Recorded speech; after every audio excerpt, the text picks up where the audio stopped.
Well,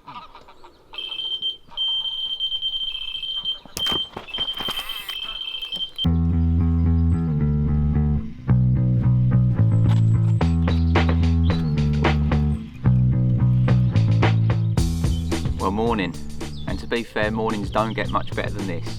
I've got one in the sling that I caught about an hour ago. I've just had another bite on a different rod, and the sun's shining. And on top of all that, I'm going to run through everything you need to know about the new Delkims, from switching them on, how to set them, tuning your receiver, you name it, we're going to cover it.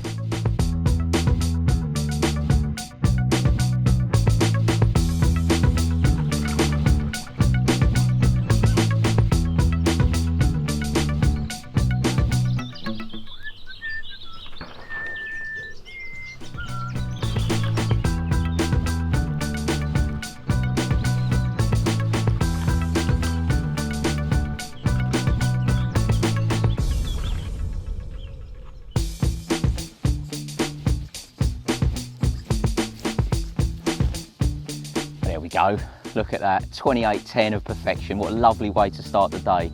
But let's have a little look at them Delkims, shall we? As promised, we're now going to have a little look at the new Delkims. They've been a long time coming, they've been 10 years in development. Lee Romang from Delkim is here. Those 10 years have been painstakingly spent by him and his dad to get these absolutely right. But what I'm most impressed about is you've still kept that old school Delkim vibe to it, but you've kind of ripped it forward into the 21st century by making it that bit slimmer, tiny bit shorter. Even having one less dial, it now looks really, really cool as well. I know it's not been taking you 10 years to get it to look like that. What's taken the time, and what are the big differences in your new alarm? Yeah, well, I'm glad you like the look. You know, that was one of the key things, was to retain the Delkim look, but modernise it. So that's great that you like that as well, and it's smaller and sharper looking. But the big step forward is the fact we now have digital signal processing. Okay. And that was a big thing we've been working on. Vibration sensing, we've still got that, not changing that, you know and love it. But what we've done now is that we have separated response from beep speed. So from the plus and minus of the old one, the R, the response, caters for all much that. greater range, deals with braid Yeah. right through to light line, so you can Nice. get the adjustment that you need.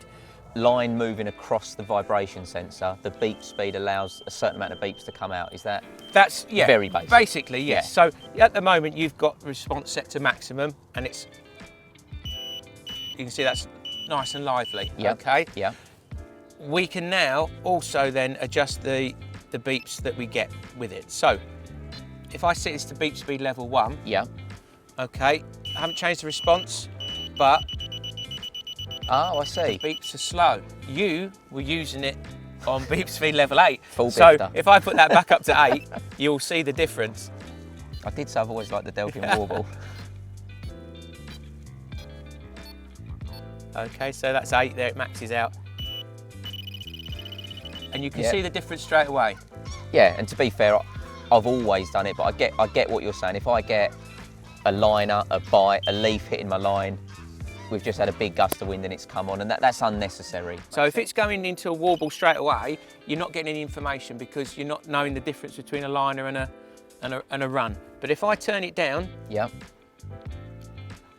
I would say speed 2 is about right for you today. Yeah.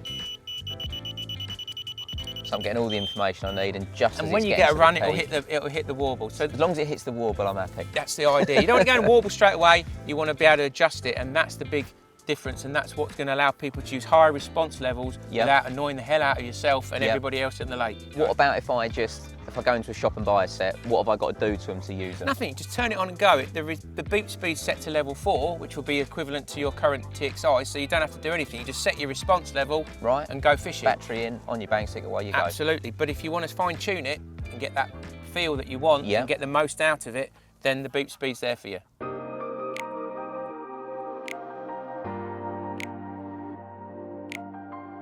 We've now got a fully digital radio, so better performance, better battery life, more range, so no more pops and crackles. It's a more robust system, and it gives us a good platform. Now moving forward, we've completely, revamped the whole lot, and now we've got the set, that's going to bring us up into the 21st century. Certainly done that.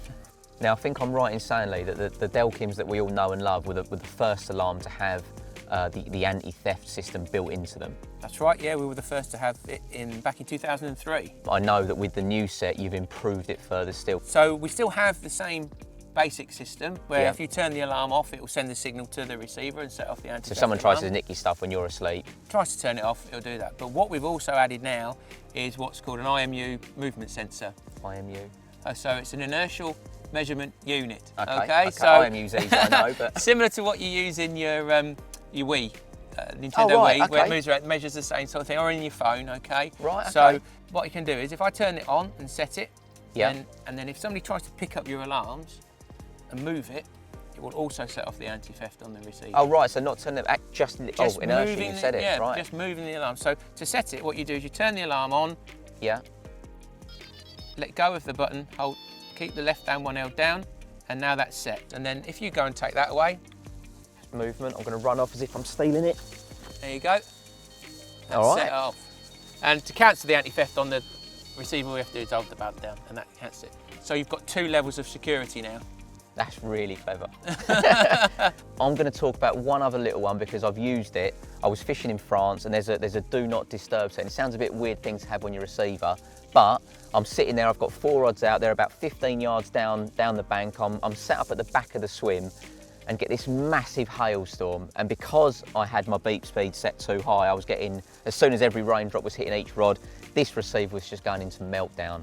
But there's a little do not disturb. You press PB 2 and 3, so button 2 and 3, hold them down.